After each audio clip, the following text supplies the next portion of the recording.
Жаңы төрөлгөн ымыркайларды асырап алуу деген ниетиңиз, планыңыз бар болсо, мына бул мекемеге эмес, кайсы жакка барыш керек экенди биз сиздерге азыр бүгүн көрсөтөбүз. Мына бул мекемеге келебиз. Асырап алуунун баягы көптөрү эле оңой сыяктуу ойлойт. Эмне документтерден баштайбыз? Бул коррупциялык жолго алып келет да. Ошол кнопканы басканда эле дароо ошол бала ага тийиштүү болуп калабы? Асырап алган ата эне баланын атын өзгөртсө болобу? Төрөп таштап кеткендер саны көбөйүүдө. Энеси энелик укугунан ажыратылат. Канча убакытта чогултуп, канча убакыттын ичинде мен баланы асырап алам? Эмнеге силердин системаңарда балдар жок, бирок интернатта жашаган балдар көп. Урматтуу көрүүчүлөр, биз айтып өткөндөй эле бала асырап алуу боюнча кайрылган эң биринчи адис ошол министрликте жайгашкан. Бизде бүгүн конокто эмгек, социалдык камсыздоо жана миграция министрлигинин үй бүлөгө жана балдарга кызматтарды өнүктүрүү башкармалыгынын начальниги Тодогелиев Бакыт Боронбаевич. Саламатсызбы? Саламатсызбы? Бакыт Боронбаевич, биздин ошол балдарды асырап алуу боюнча ушундай ниети бар адамдардын баарын ойлондурган маселелерди жеңилтүү максатында бүгүн көрсөтүүнү тартып отурабыз. Мен мисалы сизге ушул суроо менен кайрылган ата эне, болочоктогу ата эне катары да эле консультация берсеңиз деген максатта суранат элем. Алгач эле эң биринчи келген ушундай суроо менен кайрылгандарга эмнеден баштайбыз? Эмне документтерден баштайбыз? Кандай документтер керек болот баланы асырап алуу боюнча? Негизи эле баланы асырап алууда өтө өзүнүн баягы жол жобосу бар. Биринчи, андан тышкары ошол жол жобосу баардык мыйзамдардын чегинде гана болот. Жыйынтыгында ошо асыроонун чечими ошо сот органы тарабынан чыгат да. Бирок ошол сот органга чейин жетүү үчүн ортодо көптөгөн баягы этап менен өтүүчү процесстери бар. Ошол эле учурда ар бир нерсени өз убагында өтүүнү да талап кылат. Себеби дегенде бунун баары кийин сотто каралууда баягы ошого тастыктачу документтерде туура келиш керек да. Негизи эле эң биринчи баягы асыроону алам деп баягы чечкен учурда сөзсүз түрдө биринчи ошо алуучу ата эне өзү ошого даяр болуш керек. Себеби дегенде бүгүнкү күндө асырап алуунун баягы көптөрү эле оңой сыяктуу ойлойт. Себеби дегенде мен барып эле бир баланы асырап алгандан кийин эртеңки күнү баягы баардык нерсе ошо мен айткандай болот деп. Бирок ошол эле учурда психологиялык эмоциялык состояниясы баланын өз абалы, ошол эле учурда ошол алуучу үй бүлө менен экөөнүн ортосундагы байланышы, ошол эле учурда кандайдыр бир себептерден бала ошол үй бүлөгө көнүшү же көнбөй калышы да мүмкүн да. Ошол себептен бирок баардык нерсени бүгүнкү күндө жалпы министрликтин аймактык бөлүмдөрү бар. Бул аймактык бөлүмдөр ар бир райондо жайгашкан. Ошо райондук башкармалыктарга тиешелүү эле ошо жарандар ошо асыроо алууда өзүнүн каалоосунун негизинде райондук башкармалыкка биринчи барыш керек. Башкармалыкка баргандан кийин ушу ар бир баягы асыроонун процесси кандай жүрөт, этабы кандай жүрөт, ушунун негизинде түшүндүрмө алгандан кийин түшүндүрмөнүн негизинде ар бирине колдоруна ошол кайсы тиешелүү документтерди чогултуп келүү боюнча баягы сунуштар берилет. Ошол эле учурда документтерди чогултуп келүүдө бул мисалы бүгүнкү күндө ошол жарандардын паспорты бүгүнкү күндө баягы тиешелүү деңгээлде баягы срогу өтө элек, ошол сыяктуу паспорт болуш керек, кыргыз жараны болуш керек деген.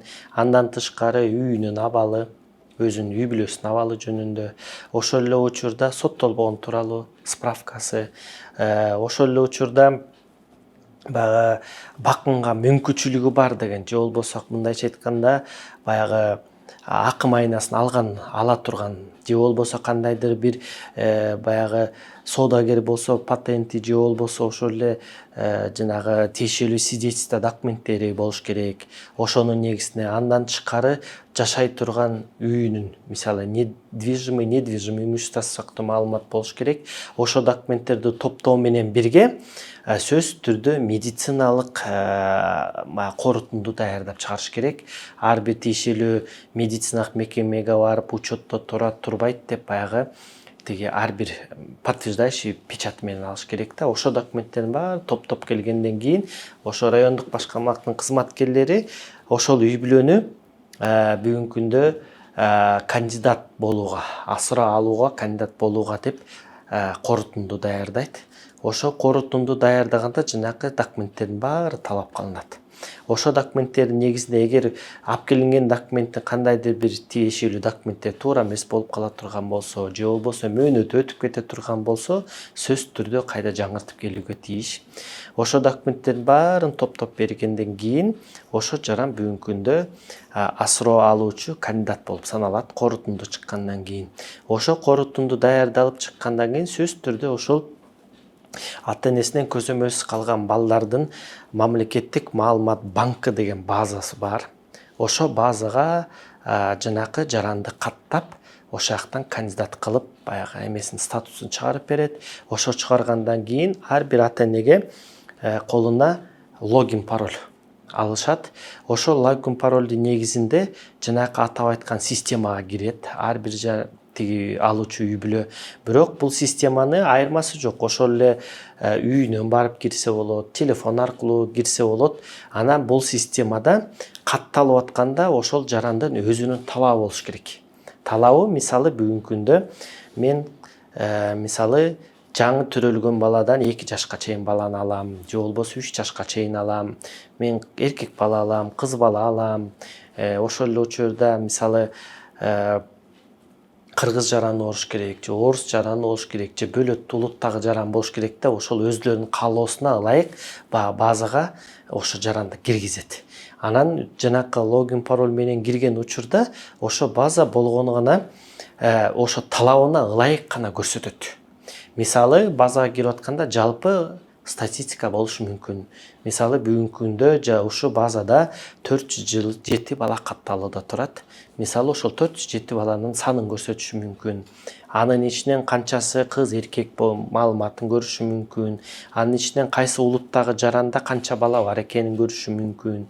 Ошол эле учурда общий санынын негизинде мисалы 5 жашта мынча бала, 6 жашта мынча бала деген сыяктуу кылып баягы маалымат, кыскача маалымат көрө алат. Бирок базага киргенден кийин ал өзүнүн жанакында мен айткан талабына ылайык гана көрөт. Мисалы ар бир жаран көп учурда келип, мисалы мен төрөлгөндөн баштап 2 жашка чейин баланы алам десе, системага киргенде ошо баланы гана көрө алат. Ошол сыяктуу балдар болсо ошону гана көрө алат. Эгер бирок бүгүнкү күндө системада андай балдар жок болсо, бир да бала жөнүндө маалымат чыкпайт. Эгер бала жөнүндө маалымат чыкпаса, анда сөзсүз түрдө бул системада бала жок деп эсептелет. Бүгүнкү күндө баланы ошо системада кайсы күнү мисалы пайда болот, же болбосо кайсы күнү регистрация болот деп эч ким же бир да ошо социалдык кызматкерлер тарабынан кепилдик бере албайт. Себеби дегенде ал балага бүгүнкү күндө баланын өзүнүн баягы асыроо кетчү статусу аныкталгандан кийин гана ал бала бүгүнкү күндө ошо системага кирет. Жана сиз айтып калбадыңызбы, бул системага бала киргенден кийин, андан кийин ал чыгат депчи. Ошол жанагы кандидатуралар, логин пароль барлар болчоктогу ата энелер ошол кнопканы басканда эле дароо ошол бала ага тиешелүү болуп калабы? Же кандайдыр бир башка өзгөчөлүктөр барбы? Жанакы баскандан кийин сөзсүз түрдө 7 күн күтүүгө тийиш. Себеби дегенде ошо 7 күнүн ичинде база ошол канчасы кезекте турат. Неге кезеги ошого жылганы боюнча ошо 7 күндүн ичинде тактап, аныктап, анан ошо боюнча көрсөтөт. Себеби дегенде бүгүнкү күндө жана мисалы айтып отурдум, базада 400 бала катталса, бүгүнкү күндө 1000ге жакын жаран бүгүнкү күндө ошо балдарды асыроо алуу боюнча күтүп кезекте турушат да. Анан анын ичинен ошо баланын жашына, баягы талабына туура келгендердин ичинен баягы баскан кнопканын негизинде 7 күнүн ичинде кезектегисин тактайт. Ошондо кээ бир учурда жарандар экинчи болуп калышы мүмкүн, кээ бир учурда үчүнчү болуп калышы мүмкүн. Себеби дегенде ар бир жаран мисалы бүгүнкү күнү бир жаран ошо бала асыроо боюнча катталганда бүгүн кезекке турат. ошол эле учурда мисалы сиз келип катталасыз, сиз келип каттасаңыз мисалы эртең келип катталасыз, дагы бир жаран келип бүрсүгүн келип катталат, анан үчөөбүздөн ошо баланы кезекте басканда кезекте эң биринчи мен болом. Себеби дегенде ал кезекке мен биринчи система катталган үчүн менин кезегим сизге караганда биринчи болот. Сизден кийинки кишилер катталганга караганда сиз кезегиңиз алдыда болот, себеби ал кишилер сизден кийин катталган үчүн. Себеби дегенде эми бул баягы бул системаны көп учурда кандайдыр бир кызматкер менен алуучу жарандын ортосундагы мындай тыгыз байланыш болбоонун максатында түзүлгөн нерсе. Кандайдыр бир ортосунда бир сүйлөшүүлөр болбосун, ошол эле учурда кандайдыр бир кызматкерлер ошо көп нерсени баягы азгырылбасын деген эмеге жасалган да. Ошол эле учурда жанакы кезекке келгенден кийин мисалы эгер мындай кезек болбосо, кээ бир учурда ошол жаранды бир кызматкер бирөөгө бериш үчүн, мисал катары айтайын, кечинде жумуш бүткөндөн кийин кечки саат 8-9 шашпай отуруп, системаны ачып, баланы каттап, ал ошол эле учурда жанындагы кишиге сен азыр күтүп тур, мен бүтөйүн деп бүтүп, система катталгандан кийин сизди сразу кнопканы бас десе, анда бул уже келишимге туура келип калат. Экөө кандайдыр бир келишим негизинде бул коррупциялык жолго алып келет да. Ошол учурда ушундай коррупция жол болбосун деп жанакындай кезекти түзүүгө шарт болгонбуз да. Ошол эле учурда эмне үчүн 7 күндө эсептейт дегенде, кээ бир кишилер кандайдыр бир себептен бүгүн системага кирет, эртең кирет, же болбосо ортодо кандайдыр бир кесепеттер менен, себептер менен системага кире албай калган учурунда, анан бир ортодон 3-4 күндөн кийин же кирсе, ал кишинин очереди туура келбей калат деп, ошол себептен да система 7 күн чыккандан кийин 7 күн ар кимдин баскан кнопкасын анализдеп, тактап туруп анан толук баягы эмеге чыгарып берет деген эмеде максатта ошентип жасалган. Эми бул тереңдеп кеттик. Бизди биринчи жолу көрүп, ушундай ниети барлар биринчи жолу көрүп, биринчи жолу ушул маселеге такалып жатса, дагы мындай ойлондурган суроолордун бири бул керектелүүчү документтердин арасында бул жерде мисалы өзүнүн сак саламаттыгы жөнүндөгү справка да. Ошондо сиз жана айтып өттүңүз, 20-25 оорулар болбош керек деп. Ошону мындай сынап өтөсүзбү? Кандай ооруларда оорубаш керек болчоктогу бала асырап алуучу ата эне? Мисалы сөзсүз түрдө жанагы биринчи очередь кезекте кандидат болуш үчүн документтерди чогултат деп атпайбызбы? Ошо документтердин ичинен сөзсүз түрдө саламаттык сактоо, ден соолугу боюнча тиешелүү баягы корутундуну даярдап алып келиш керек.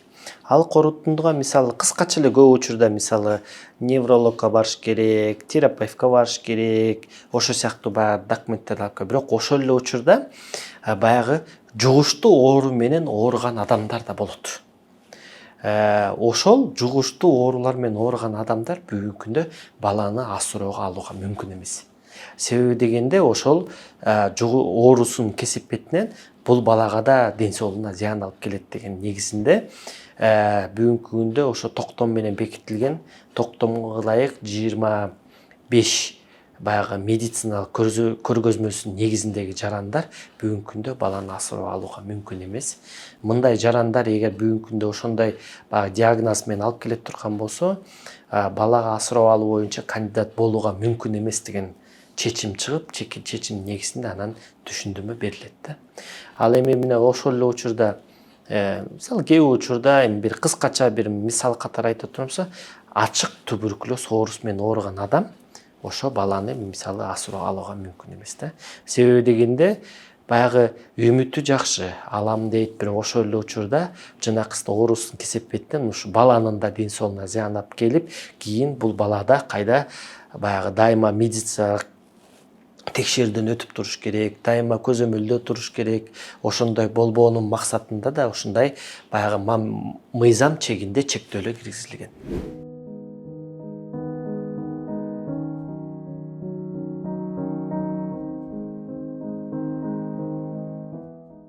Урматтуу болочоктогу ата энелер жана көрүүчүлөр, эмне үчүн болочоктогу ата энелер деп кайрылган себеби бүгүнкү көрсөтүүбүз ушу балалуу боло албай жүргөндөр, бала багып алайын деген планда ойлонуп жүргөндөргө кызыктуу деп болот деп ишенебиз.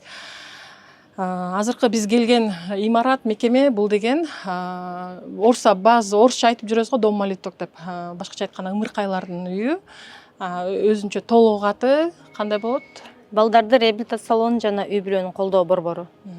Жанындагы айым бул консультативдик диагностикалык бөлүмүнүн башчысы Айнура Токтогоновна. Саламатсызбы? Саламатсызбы? Сиз менен учурашпай эле баштап кеттик. Саламатсызбы? Айнура айым, бул жакта эми бизди көрүп жаткан көрүүчүлөрдү эң алгачкы эле ушул баланы багып алайын деп ойлогондо эле, мисалы, бул даректи билгени менен келгендер бар да.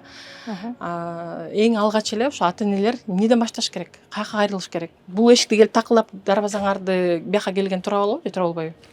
Бизге негизи антип көп ата эне келет, бала багып алуу боюнча консультация берип койгула, маалымат берип койгула деп. Биз бала багып алуу боюнча биз иштебейбиз. Биз биякта только балдарды тарбиялап жана балдарды кароо бөлүмү болот да. Ар бир жашаган жеринин өзүнүн жашаган жерин атайын эмеге бар, соцзащита бар.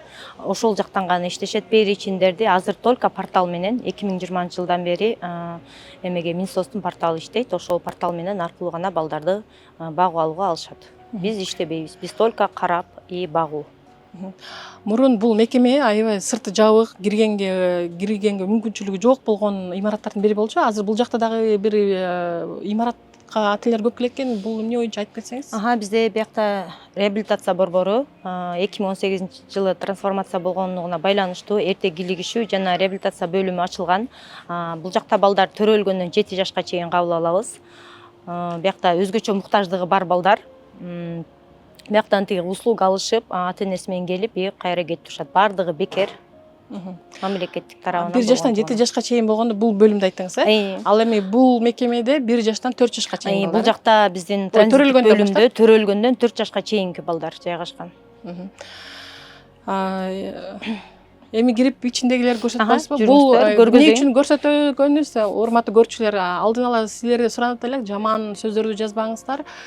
Биз бул жактан кемчиликти же бир нерсе жамандоо же бир сын пикир жазуу үчүн тарткан үчүн келген жокпуз.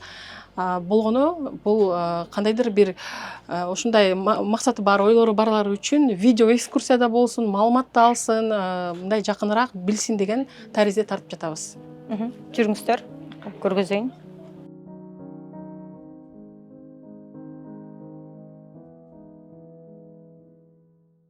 Бул жакта биздин 3-чү тайпа, мээрим тайпасы. Балдар бул жакта 2 жаштан 4 жашка чейинки тарбияланган балдар. Ушул тайпа 3-чү тайпа. Келиңиздер.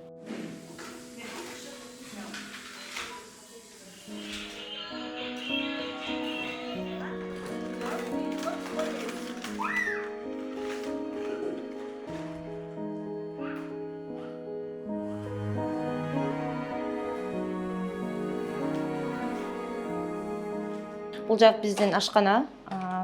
Бул жакта биздин балдарга тамакты ушул жерден таратылат. Ичинен тамактар жазалат. Азыр как раз обед бүттү. Балдар тамактанып бүткөнгө байланыштуу азыр тамакты эми полникке даярдашат ашпозчулар. Жерден даярдалып, бул жерден берилет. Бул жактан таратылат. Ар бир тайпалар өздөрү келип ушул жерден өздөрүнүн посудалары менен келип алып кетишет. Бардык тамак аштын баары болгон, бардык нерсенин баары, тамак аштар бүт ушул ашканадан берилет. Таратылат, ушул жактан жазалат. Күндө свежий, ар бир завтрактыкы, обедтики, ужиндики, полниктики ушул жерден свежий күнүнө даярдалат. И еще маалымдар менен бүт өзүнүн режимдери менен. Биринчи тайпада саат 2-де ичсе, 3-чү, 2-чи тайпалар болсо саат 4-тө полник ар кандай режимдер менен берилет. И свежий бардыгы күнүнө даярдалат.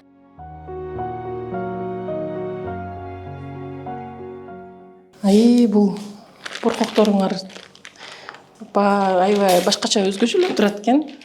Буларды өздөрүңөр тигесиңер, Бул боркокту биз атайын спонсорлорго заказ кылып тиктиребиз. Бундайлар базарда сатылбайт. Размери узун кылып, атайын балдарга ылайыктап тигилген боркок. Анткени тамак жегенде жерге түшпөгөнгө, кийимдери булганбаш үчүн атайын размерине жараша тигилген боркоктор. Узунураак. Чындыгында эле аябай удобный ыңгайлуу. дагы, ысытпайт дагы, материалдары немеси дагы да, базардагыдан башкача.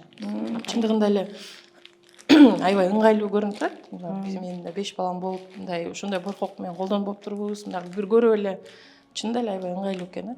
Бул бир боркок ошондо канча убакытка жетет? Булар бизде группада балдарга жараша тигилет. Например, бир тигип келгенде 20дан уштуп тигип келишет, көп болсо 1 айга жетет. 1 айга жетет. Анткени күндө 3 мал, 4 малдан жуулат боркоктор. Бул башка базардагыларды алып келип эметкенде ал 1 айга эмес, даже 1 жумага жетпейт. Бул жууганда да көп эч нерсе болбойт да. Балдар өздөрү айырып алмайынча булар эчтеке болбойт. Жөнүнө 1 айга жетет.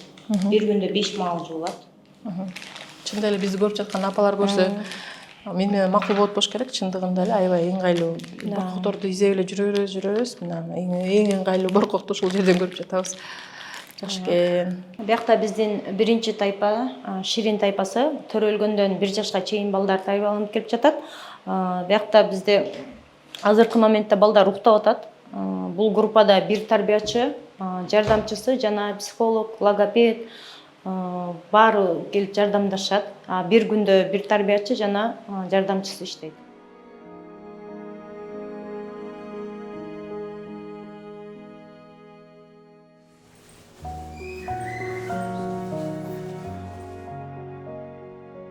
Биякта биздин наристе тайпасы, биякта балдар 1 жаштан 2 жашка чейин балдар тарбияланат. Биякта да 1 жардамчы, тарбиячы жана жардамчы иштейт. Азыр техническа байланыштуу балдардын баары уктап атышат. Бардык группаларга психологдор, логопеддер, соцработниктер, соцпедагогдор баарлап бирге иштейбиз.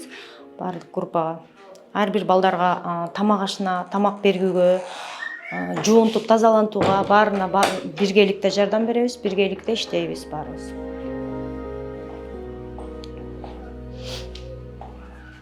Бул жакта биздин күндүзгү бөлүм, бул социальный садик деп коет. Биякта бардыгы бекер, 1 жаштан 4 жашка чейинки балдар тарбияланып келет. Бул жакта ата-энеси бар балдар. Эртең менен алып келишип, кечинде алып кетип турушат. Кечке чейин 5 күн иштейт. Бардыгы бекер. Биякта 1 жаштан 4 жашка чейинки балдар тарбияланат. Азыр бардык жерде балдар уктап атат. Бул жакта да уктап атышат. Тамак ашы бардыгы бекер, социальный садик деп коет. Бул жанагы турмуштун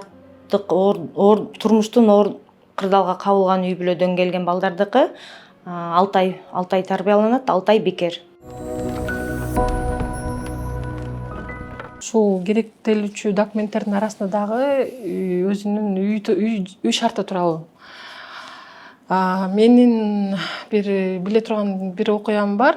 Тааныштардын арасынан бир кызды багып алган. Ушундай бүт жол жобосун аткарып, анан алыс эле таанышты. Анан ошол эсинде айткан калыптыр. Өздөрү 7 микрорайондо 2 комната үйдө жашачу. Анан өзүнүн 2 уулу бар экен. Анан кызды багып алыш үчүн уулдар менен кыз бир комнатада болбосун деген да шарттар бар. Ушундай сыяктуу мындай шарттарды айта кетесизби? Кандай болуш керек үй шарттары? Жанакы кандидат болуунун кесепетин баары аныктап чыккандан кийин сөзсүз түрдө жилищно-бытовой условие дейт. Үй шарты боюнча акт түзүлөт. Ошо актка барып да документ аркылуу баары туура келсе да, үй шарты туура келбесе да корутунду мындай канааттандырылбай калышы мүмкүн да. Ошол себептен үй шартына барганда мисалы сөз түрдө баягы баланы алып аткандан кийин ал баланын да өзүнүн баягы бала катары укугу болот да. Ошол себептен жанакындай сиз айткандай, эгер үй шарты баягы санитардык нормага туура келбесе, же болбосо ошол эле учурда үйүнүн өзүнүн абалы авариялык абалда турса, же болбосо ошол эле учурда баягы тиги документтин негизинде баягы эме болуп, бирок үй өзүнүкү эмес болуп кала турган болсо, ошонун баары бүгүнкү күндө мындай орусча айтат риск катары саналып, анан жанакы корутундусу канаатталбай калышы мүмкүн да. Ошол эле учурда мисалы жанакындай деле өзү 2 комнаталык үй бөлмө болсо деле өзү үй бүлөсү ата эне анын 2 баласы болсо өзү кошкондо мисалы 5 кишиге деген баягы норманын да бүгүнкү күндө карап, ошол эле учурда анын баары бүгүнкү күндө сотко барып, соттон да такталып, анализдеп, кээ бир учурда ушул мүмкүнчүлүк негизинде сот тарабынан да канааттатылбай калган чечим чыгышы да мүмкүн да. Или тескеринче жанакынын баары туура документи туура келип, үйдүн шарты туура келбей калат, же көрдү үйдүн шарты туура келип, документтарына туура келбей калышы да мүмкүн.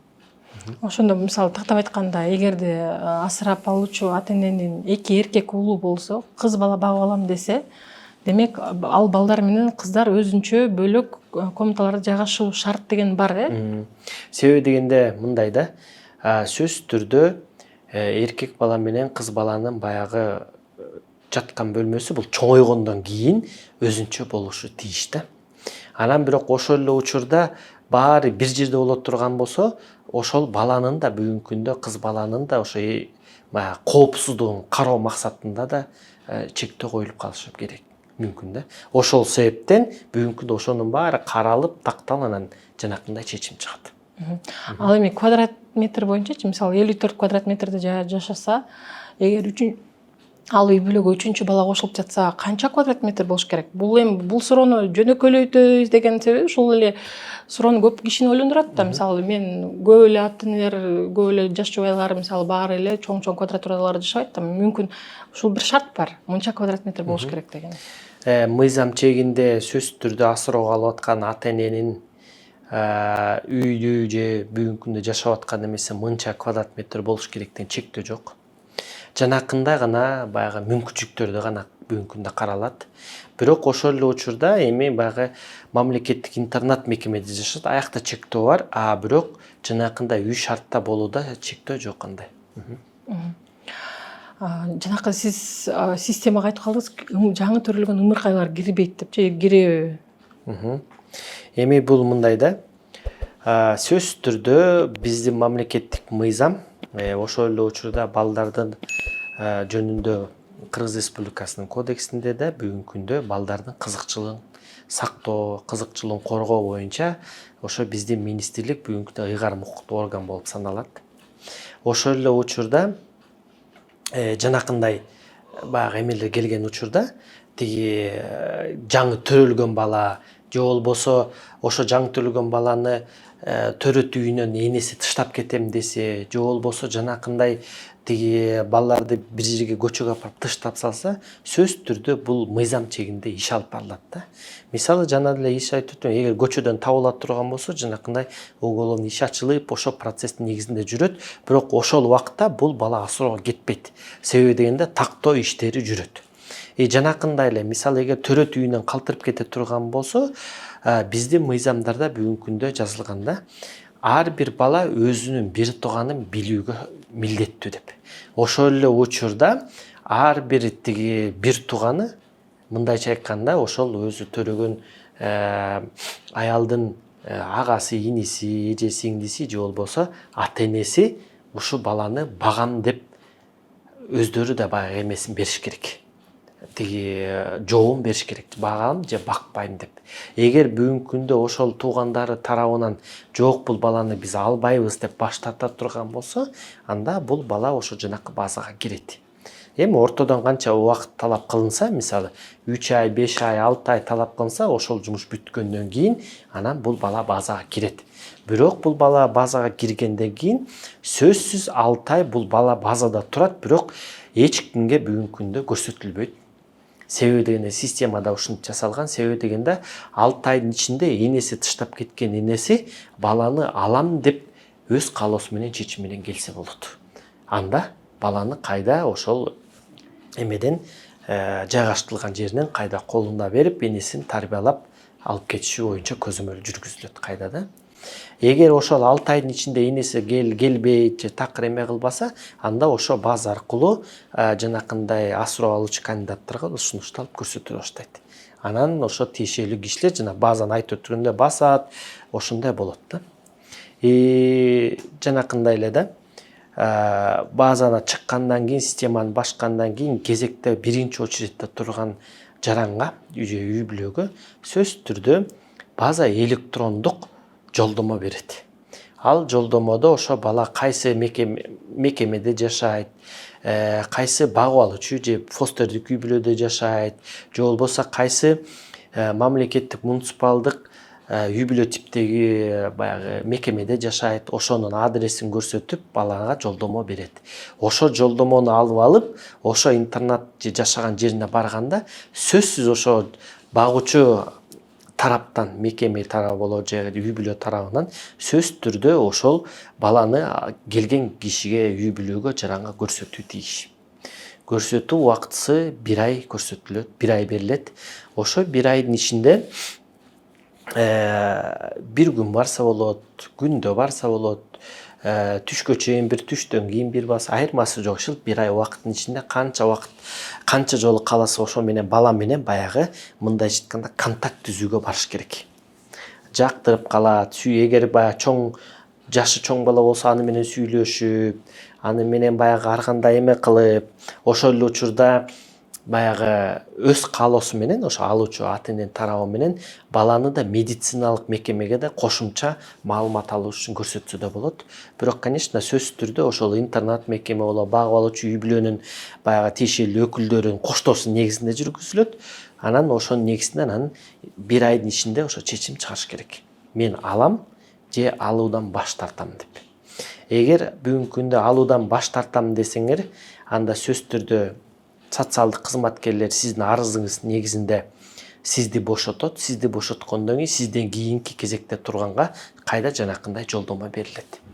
Эгер ошол эле учурда жанакы жаран ооба алам десе, анда сөзсүз түрдө кайда социалдык кызматкерге келип арыздын жазып, мен ушу баланы алам деп, анан граждандык кодекстин негизинде сотко өзүнчө документ топтолот.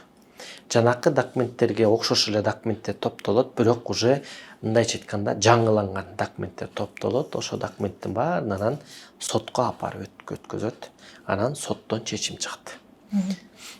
Сиз жана айтып калдыңыз, системада 400 канча бала бар, бирок асырап алуучу кандидатуралардан 1000ден ашып калды депчи. Жалпы жонунан канча убакыт кетет ушул сизге? Мисалы, мен бүгүн келдим, керектүү тизмени алдым дейлиги. Канча убакытта чогултуп, канча убакыттын ичинде мен баланы асырап алам? Бүгүнкү күндө мыйзам чегинде эгер санай турган болсок, документти чогултуш үчүн 3-4 күн убакыт өтөт. Бирок эми кээ бир жарандар бул бир документти алып коюп, эртеңки күнү жүрүп алып, эми бул ар кимдин өзүн документ чогултканына жараша болот, биринчиси. Экинчиси, жанакындай системага логин, пароль алгандан кийин ошо өзүнүн каалоосуна ылайык бала биринчи болсо. Эгер бала болуп, баланы негизинде кезекке биринчи тура турган болсо, эми бир ортодон 1-2-3 жума өтөт. Андан кийин 1 айлык жолдомо берет. 1 айдын ичинде өзүнүн каалоосун айткандан кийин документтер топтолот. Документтер топтолуп сотко берет. Сотко бергенде граждандык иштер бүгүнкү күндө 1 айдан 3 айга чейин созулат. Андан кийин иш бүтүп, соттун чечими чыккандан кийин соттун чечими 1 ай күчүнө кирет. Ошондо жалпысынан эгер баары мындай тегиз өтөт турган болсо, ушул айткан неме менен тегиз өтөт турган болсо, бир 6 айлык убакыт өтөт. Бул баягы процесстин этабынын жүрүшүнүн өзү ошондой. Бирок көп учурда баардык нерсе биринчи эле документ чогултуудан айырмаланат, ким канча убакытта чогултат. Экинчиси, бала системадан табабы же таппайбы. Бүгүнкү күндө жанакы жарандар өзүнө каалаган, мисалы, баланы таппагандыктан кээ бир алдыңкы жарандар 3 жылда кезекте тургандар да бар. Ошол эле учурда кээ бирөөнө, мисалы, эркек бала керек болуп, бирок баары туура келип, бирок кыз бала болуп калышы мүмкүн. Кээ бирөөнө тескеринче болушу мүмкүн. Баягы кайсы убакта системада баягы бала пайда болуп, ошону таап, ошонун кезеги келип, кээ бир учурда, мисалы, биринчи турган киши баланы алып кетип калып, кийинки турган киши кайда күтүшү мүмкүн. Эми бунун баары баягы эмеге жараша болот да. Анан бүгүнкү күндө ошо жана мен айткандай эле, эч ким бүгүнкү күндө кепилдик бербейт. Сиз бүгүн күтүп туруңуз, эртең болот, бүрсүүн болот деп эч ким айта албайт. Бала кандай себеп менен бүгүнкү күндө системага келип баягы катталат, мен аны жана башында түшүндүрүп айттым. Былтырлары мындан 1 жыл 2 жыл мурда дагы ар кандай жаңылыктарда жанакындай дааратканада ташталган балдар окуялар көбөйүп кетпедиби? Ошол балдар бияка келдиби же алардын туугандары алып кетиштиби? Эми өзүңүздөр билгендей эле акыркы мисалы жылдарда баягы өнүгүүнүн баягы шарттары, мүмкүнчүлүктөрү көбөйгөн сайын бүгүнкү күндө ошол баланын жана көчөдө ата энесинин көзөмөлүсүз калган балдарды табуу шарттары бүгүнкү күндө оңойлошуу процесстин негизинде, ошол эле учурда сөзсүз түрдө ата энеси табылуу процессинде да. Мисалы көчө сиз айткандай эле былтыр кандайдыр бир кесепеттер менен көчөгө таштап кеткен, ошол эле учурда таштандо тыштоо багынан табылган балдар болгон, бирок бүгүнкү күндө ошол балдардын баары издөөнүн негизинде, ошол жака жайгашкан камералардын негизинде энеси табылган. Энесинин негизинде бүгүнкү күндө сөзсүз түрдө ошо энеси балага ден соолугуна зыян келтиргендин кесепетинен бүгүнкү күндө кылмыш иши козголуп, кылмыштын ишинин негизинде тиешелүү бүгүнкү күндө сот тарабынан кароолуу иштер жүрүп жатат. Кээ бирөөнө бүгүн уже өкүмү чыкты, кээ бирөө боюнча иштер жүрүп жатат, бирок эми былтыр болгон окуя быйылкы жылга чейин ар кандай баягы иштердин изилдөөлөр негизинде иш жүрүп жатат да. Ал бул балдар бүгүнкү күндө ошо системага кире элек. Ошол эле учурда бул балдар баягы кылмыш иши бүткөндөн кийин сөзсүз түрдө энеси энелик укугунан ажыратылат. Энелик укуктан ажыратылгандан кийин жана эле айтып отургандай эле кийинки бир туугандары алууга мүмкүнчүлүгү болот. Анан ошол көп учурда ошо туугандары тарабынан бул балдарды анан алып кетет. Ошол себептен бул балдар бүгүнкү күндө бул системага аркылуу асуроого кетпей калат. Себеби дегенде туугандарына камкорчулукка, көзөмөлчүлүккө өтүп кетет. Эми кайра эле ошол керектелүүчү документтерге кайрылып келсек, ошол тизмеде мүмкүн ошол сиздерге кайрылган жарандарыбыз кандай кыйынчылыктарга туш болуп жатат? Мүмкүн кайсы бир тизмедеги кайсы бир документ көп убакытты талап кылат? Негизи эле баягы ушундай ар кандай баягы суроолор, талаптар, сунуштардын негизинде министрлик ушул процессти баягы документ берүү процессин жөнөкөйлөштүрүү максатында да бүгүнкү күндө жарандар өзүнүн документин электрондук түрдө берсе болот. Электрондук түрдө бериш үчүн бүгүнкү күндө мамлекеттик госпортал деген сайты бар го. Ошол сайттын аркылуу ушул асуроого арыз берем деген баягы мындай айтканда ссылкасы бар. Ошону баскандан кийин эгер арызды бүгүнкү күндө ошол госпортал аркылуу бизге бере турган болсо, ушу берилген документтердин ичинен 5 документти биз бүгүндө электрондук түрдө өзүбүз ала алабыз. Мисалы ошол эле учурда эгер сөзсүз түрдө үй бүлөнүн абалы жөнүндө, ошол эле учурда жанагы соттолбогон тууралуу справкасын, ошол эле учурда эгер сөзсүз түрдө бул мыйзам чегинде социалдык фонд төлөй турган болсо, эмеге мүмкүнчүлүгү тууралуу, ошол эле учурда өзүнүн жанагы үйүнүн абалы тууралуу документтерди бүгүнкү күндө ала алабыз. Бирок ошол эле учурда жана медициналык корутундуңуз баары тиешелүү мекемеге барып, тиешелүү баягы эмелерди өткөзүп аны алыш керек. Бул бүгүнкү күндө электрондук түрдө алууга мүмкүн эмес. Ошол себептен ар бир жаран сөзсүз түрдө медициналык мекемеге барыш керек да. Анан бирок ошол эле учурда ар бир документтин өзүнүн убактысы бар. Мисалы, паспортту көп эле учурда билебиз, 10 жылдык убакыты бар. Кээ бир учурда мисалы, жана соттолбогон тууралуу справка 3 айга гана бүгүнкү күндө жарактуу мөөнөт. Эгер жанакы документтерди топтоп атып, бирок ушул справкасын алып коюп, анан медициналык мекеменен өтүп келгенче 3 ай убакыт болуп кетсе, бул справканы кайра алууга тийиш да. Ошол себептен бул справканын баарын бүгүнкү күндө тиешелүү деңгээлде тест чогултуп, анан алып келип берүү бүгүнкү күндө шарт да. Ошон үчүн мен жана айткандай 2 жол менен арыз берсе болот. Бул документтер өзү топтоп келип, арыз аркылуу өткөзсө болот же электрондук арыз аркылуу берип жанакы документтерди электрондо берет, бирок тиешелүү бөлөк документтерди баары бир баягы алып келип берүүгө тийиш да. Балдарды асырап алгандан кийинки процессте ал баланын аты болсо, кийинки асырап алган ата эне баланын атын өзгөртсө болобу? Жанакындай соттун чечими чыгып атканда сөзсүз түрдө эки талап менен жазыш керек. Биринчи ошол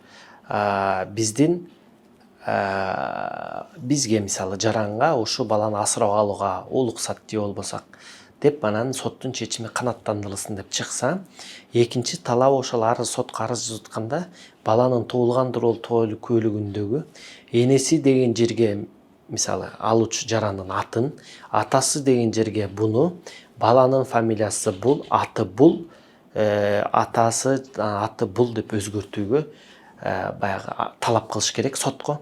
Сот ошол өзүнүн чечимине ошону жазып берет.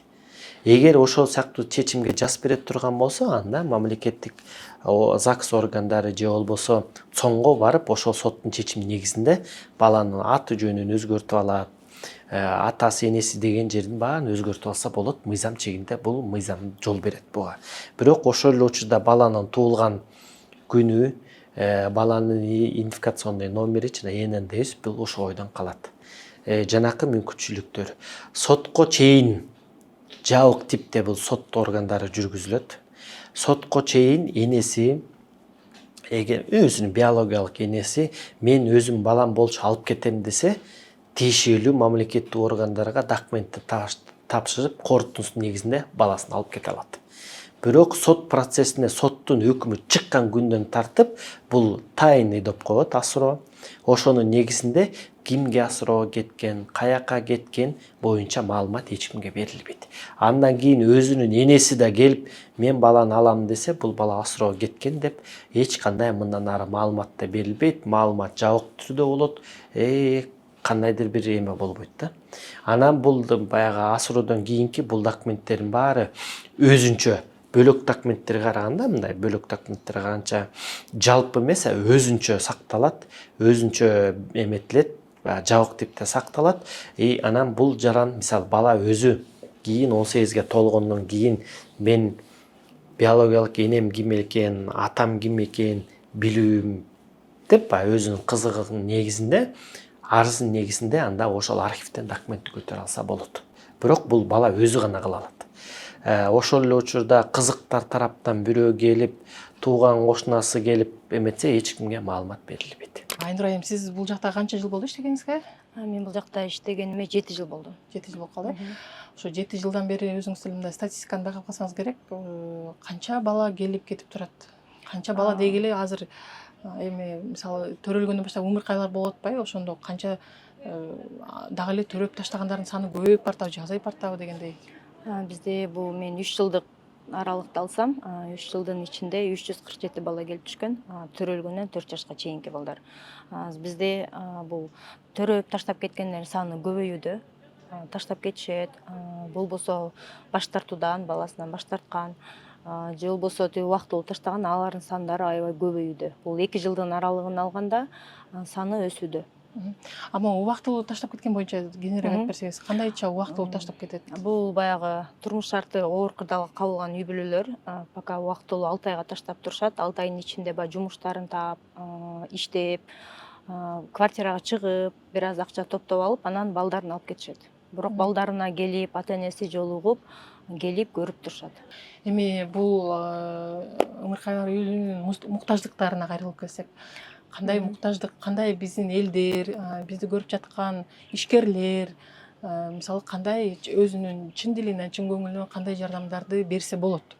Бизге бул көбүнчөсү азыр балдарга кийим кечелер, төрөлгөнү 4 жашка чейинки балдарга жана памперстер 3-чү, 4-чү, 5-чи размердеги жана мыла-мойкаларды айта кетсек, анткени бизде кыргыз элим туура эмес ойлойт, эмне себептен деп.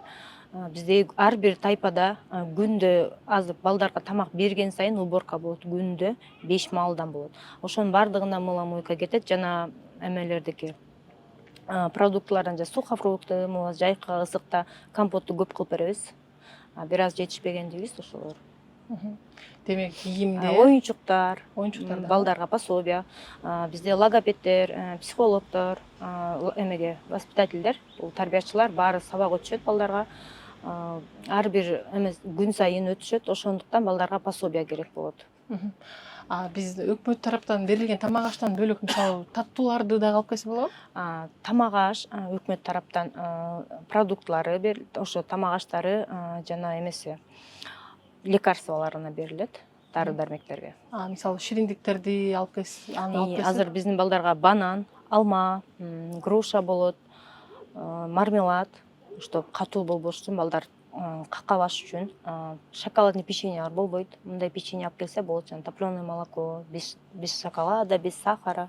Мисалы өзү ушундай жардам берем деген ниети бар адамдар келип туруп силердин тизмен алып туруп анан алып келет экен да? Бизге жардам берем деп келген адамдар келип бизде заявка болот атайын. Бир жума сайын өздөрү ошо группада иштеген, тайпадагы иштеген балдар менен тарбиячылар атайын бир жума сайын жазып берет заявканы, эмне керек ошол балдарга. Ошол боюнча сестра хозяйка бар, мыла, мойка, памперстердики боюнча сестра хозяйка жазып берет. Жума сайын өзгөрүлүп турат. Например, бүгүн кийим чап келсе, эртеңки күнү алып коюп, башка муктаждыгыбызды жазылышат да. Айнура айым, демек жардам берем деген ниети бар адамдар алдын ала көтөрүнүп келбестен биринчи тизмени сурап алып туруп анан жардам берген оң болот экен, туурабы? Бизге ошол тизмени келип көрүп, ошол кайсыл тизмени алып келе алышса, тизменин ичинен ошол нерсени алып келип беришсе болот. Бизде ал нерсенин баары, алып келген нерсенин баардыгы приходко түшөт, бухгалтерияга бүт эсептелинет, баардыгы отчет менен. Бизде акыркы кезде миграцияда жүргөн мекендештерибиз көп болуп жатпайбы?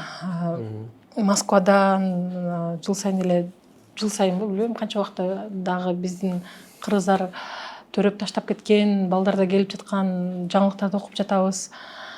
Ошол жакта төрөп, анан кайра баласын издеп келген учурлар болуп жатабы? Андайда алар тапканга мүмкүнчүлүк барбы? Мисалы биз жылынан ошол мигрант жарандарыбыз тарабынан Россия Федерациясы, Казакстан, ушул СНГ мамлекеттеринде төрөп калтырып кеткен боюнча балдарды Кыргызстанга алып келүү боюнча иштерди жүргүзөбүз. Жылына 20-25 чакын балдарды алып келебиз жылына. Бирок сөзсүз түрдө мындайда тияктан мекемеден ошо балдарды бүгүнкү күндө энеси жанакындай эле роддомдон алып кетпейм деп өзүнүн каалоосун жазып берет. Ал каалоосунда мен өзүм ушу баладан алууга баш тартам, бөлөк жаранга асыроого алууга мен макулмун деп өзү макулдугун берет. Бүгүнкү күндө 2011 жылдан бери бүгүнкү күндө ушул ишти ушул күнгө чейин алып барып келебиз. Бир да ошол энеси менин балам болчу, мен алып кетет элем деп кайта кайтып келген эмес. Бул балдар бияка келгенден кийин туугандарын иштөө боюнча жумуш жүрөт. Мисалы 90-95% ошо балдар туугандарына кетет, бирок ошол эле учурда кээ бир себептерден ошо 5% жанакындай базага кирип, база аркылуу тиги асыроого кеткен учурлар да бар. Демек, биздин кыргыз жарандар мисалы Москванын төрөт үйүндө төрөп туруп ошол жактан баш тартууга арыз жазса, бул бала Кыргызстанга да келбей да калат экен да, туурабы? Жок, бул балдар баш тартса, биз ал ошо документтин негизинде биз Кыргызстанга алып келебиз. Себеби дегенде эл аралык келишимдер бар. Бул келишимдерде энеси кыргыз болгондуктан бала сөзсүз түрдө Кыргызстандын жараны деп саналат. Ошол эле учурда биздин территорияда энеси төрөп таштап кетсе да, биз ушул сыяктуу билдирүүнү кайсы мамлекет болсо ошол мамлекетке жөнөтөбүз. Ошол эле булар ошого окшоп бизге ошондой маалымат келип түшөт. Маалыматтын негизинде биз тиешелүү документтерди топтоо менен иш жүргүзөбүз. Эгер тиешелүү документтер бар туура болсо, анан биз ошол жака барып, ошо балдарды Кыргызстанга алып келебиз. Себеби дегенде энеси кыргыз болгондуктан. Бирок эми кээ бир учурларда баланын ден соолугуна негизинде биз ошо баланы ошол жака калтырууга да кээ бир учурда муктаж болобуз. Баягы алып келүүгө, ошол эле учурда самолет алып келүүгө, жер менен алып келүүгө такыр болбогон учурлар кездешет. Ошондой учурларда биз калтырууга баягы аргасыз болобуз да. Сиз азыр айтып калдыңыз, мамлекеттер арасында эл аралык келишим бар. Мен азыр бир окуяны эстеп турам. Биз 10 жыл Москвада жашап келдик. Анан Москвада Москва KG деген кыргыздарга арналган гезит чыгарчыбыз. Ошол гезит чыгарган маалда редакцияга кандай каттар келгенде баланы асырап алган москвичка орус жаран бизге жазган да. Мен ушундай бир кыргыз кызды асырап алгам, данныйларын берип, ушул төрөтүү үйүндө ушунчанчы төрөлгөн ушул бала деп, жанан энесин тапканга мага жардам бересиздерби деп кайрылганда, энесин дароо эле бат эле таап бергенбиз да. Одноклассниктен эле ошо фамилия атын жазып алыпчы. Ошол учурда анда мисалы ошол кыз, ал кыз 18 жашында төрөп таштап кеткен экен. Ал кыз да кийин аябай издеди ал баланычы. Орто жолдо эми биз болуп калдык да маалымат билген. Мындай учурда кантип анда москвичкалар биздин кыргыз балдарды асырап алып атат? Бул деген акыркы учурда баягы мыйзамдын талабын так аткарыш боюнча биз да талап кылабыз, ошол эле учурда бөлөк мамлекеттер да талап кылат. Ошол эле учурда жанакынтип өз каалоосу менен бул бөлөк кишиге жазып бергендиктен жанакы учурда бул болсо мен бөлөк кишиге эле берсин деп макулдугун берип атат. Жанакы учурда болсо сөзсүз баягы аялдын аты жөнүн жазып, ошол кишиге макулдугун берип атат да. Бул эки бөлөк процесс, эки бөлөк жумуш жүрөт бул боюнча да. Бирок ошол эле учурда айырмасы жок. Бала Кыргызстан мамлекетинин жараны болгондуктан, ошол эле аял мисалы Россия жарандыктан болгондуктан, Россияга бул сотко документти подавать эткенде, ошол сот процесси учурунда Кыргызстан мамлекетинин мындайча айтканда макулдугун алмайынча сот эч качан өкүм чыкпайт. Бүгүнкү күндө биз да ошол мыйзамды талап кылабыз, алар тараптан да бүгүнкү күндө талап болот. Ошол себептен жанакындай процесс болуп аткан учурда да ал маалымат бизге жетип, бизден бияктан такталып, эмне себептен берилген, кандай берилген деп, анан ошонун негизинде болот да. Эми жанакы сиз айткан учурду эми талдап көрүш керек, тактап көрүш керек, эмне себептен берген. Ошол эле учурда ар кандай баягы келишим негизинде болгондур мүмкүн. Ошол эле учурда баягы алдап алып алган мүмкүн, же болбосо алданып калган учурлар болушу мүмкүн. Эми мен дароо эле мындай болду деп сизге жооп бере албайм, потому что бунун сиз айткан маалыматты изилдеп, иликтеп көрүп, анан ошого жараша иш жүргүзүш керек да. Мындай жалпылап айтканда, анда демек биздин кыргыз жарандар чет мамлекеттен төрөп таштап кетсе, эл аралык келишим негизинде ал балдар баары Кыргызстанга жиберилет. Баары кыскарт. Бирок эми бир мамлекет тарабынан айтпайм, биздин Кыргызстан мамлекет тарабынан эгер биз алып келүүгө мүмкүнчүлүгүбүз болбосо деген, бул бүгүнкү күндө мүмкүнчүлүк деген материалдык эмес, мүмкүнчүлүк баланын ден соолугуна карата болбосо, ошондо биз ошо баладан баш тартууга аргасыз болобуз да. Кээ бир учурларда баягы бул балдар мындай болот да. Энеси баягы бул баланы төрөгөнгө такыр баягы эмен болбойт да, мындай ыраа болбойт да. Ошол себептен өз убагында медициналык мекемеге барбайт, тиешелүү укол, витаминдерди албайт. Төрөлгөндө анан бул бала сөзсүз түрдө кандайдыр бир патология менен төрөлөт. Анан ошол патологиянын негизинде биз медициналык баягы дайыма эме көзөмөлдүү болуш керек, же болуш керек деп Кыргызстанга алып келип ала калышыбыз мүмкүн. Анан ошол учурда гана биз бүгүнкү күндө баш тартабыз. Калган учурда биз ошол эле учурда Россиянын жалгыз эле Москва шаарынан эмес, болгон жеринен кайсы жерден болсо ошол жерге чейин барып, ошоктон бери алып келип бүгүнкү күндө иш жүргүзүп жатабыз. Сиз айтып калбадыңызбы, биздин азыркы учурда интернатта ата энеси бар, убактылуу таштаган балдар көп депчи. Ошолор канча убакытта боло алышат? Мындай мөөнөтү барбы? 6 ай, 1 жыл, 2 жыл? Тиешелүү социалдык кызматкерлер тарабынан эгер чечим чыгарып, ошо чечимге ылайык интернат мекемесине жайгаштыра турган болсо, бул 6 айлык мөөнөт. Бирок ошо 6 айдан кийинки убакытта балдар эгер ошо мекемеде боло турган болсо, анда сөзсүз түрдө соттун чечими чыгыш керек. Анан бүгүнкү күндө ошонун негизинде анан ушул сыяктуу иштер бүгүнкү күндө жүргүзүлөт. Мисалы, айылдан Бишкекке көчүп келген жубайлар дейлик, колунда 6 айлык бала бар. Турмуштан кыйналып шаарга келишти, бирок баланы бакканга мүмкүнчүлүгү жок болуп, убактылуу берип турабыз десе, кайга кайрылыш керек? Негизи мындай да, кандай болбосун, жагдайы жакшы болобу, жаман болобу, мүмкүнчүлүгү болуп атабы, жок болгон учурда да ар бир ата эне өзүнүн баласын бакканга милдеттүү. Ошол себептен жана мен айткандай эле ар бир ата 18 жашка толгонго чейин багыш, өстүрүп тарбиялаш бул милдет. Эгер бүгүнкү күндө такыр эле баягы баланы таштоого шарт болуп мындай бага албай эгер эметип турган болсо, анда тиешелүү социалдык кызматкерлер тарабынан атайын иш жүргүзүлөт. Бул боюнча аныкталат. Ооба, действительно ошол ата энеси тарабынан баланы бага албайаттыр деп чечим чыкса, анда 6 айлык мөөнөткө жөнөтүлөт. Бирок эгер ошол 6 айлык мөөнөттүн ичинде кайда ата энеси тарабынан өздөрү баягы 1-2 айдын ичинде өзү шартын оңдоп алып, абалын оңдоп алып, кайда алып кетиш керек. Эгер кайда алып кете албаса, анда мындан аркысы ошо үй бүлө кодекс 74-беренесине кылайык, энелик аталык укуктан ажыратылгандан кийин жанакы процесс аркылуу кайда усыновление кетишет. Дагы бир суроо пайда болуп кетти.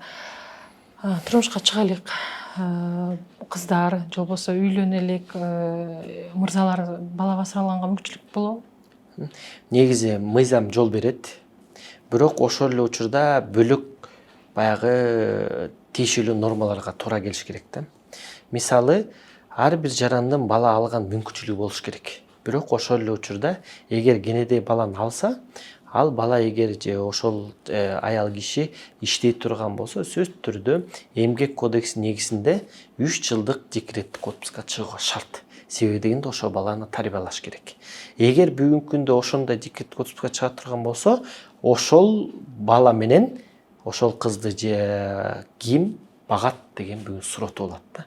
Анан ошондойлордун негизинен ошондой эле суроолордун негизинен анан баягы сот органдары тарабынан туура чечим чыкпай калышы мүмкүн. Ошол эле учурда эгер бүгүнкү күндө полноценный үй бүлө боло турган болсо, атасы энеси боло турган болсо, анда бирөөсү тарабынан баланы багып, экинчи тарабынан баягы бакканга мүмкүнчүлүк иштеп, жумуш таап, акча таап келе турган болсо, бул бүгүнкү күндө баягы мыйзам чегинде туура да.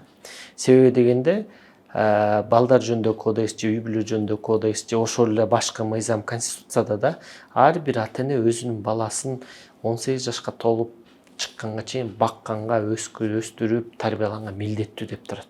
Анан жанакы учурда ал экөөнү ким багат деген баягы суроо туулганда, анан көп учурда эми тууганы да көп учурда эми баягы кандай жардам берет. Ошондой эле баягы суроолор, маселелер жаралышы мүмкүн, анан ошонун негизинде анан көптөгөн чечимде тескеринче чыгып калышы мүмкүн. Биздин маегибизге чоң рахмат, ыраазычылык билдиребиз. Улуу көрүүчүлөр, эгерде сиздерде кандайдыр бир суроолор болсо же болбосо эгерде сиздер асырап алып өзүңүздөрдүн тажрыйбаңыздар менен бөлүшө кетсеңиздер деп суранмакпыз комментарийге жазып. Анткени бүгүнкү болуп жаткан көрсөтүүнү көргөн болчоктогу ата энелер да көрүп, ошолор өздөрүнүн суроолоруна жоопторду тапса деген үмүттө суранып жатабыз.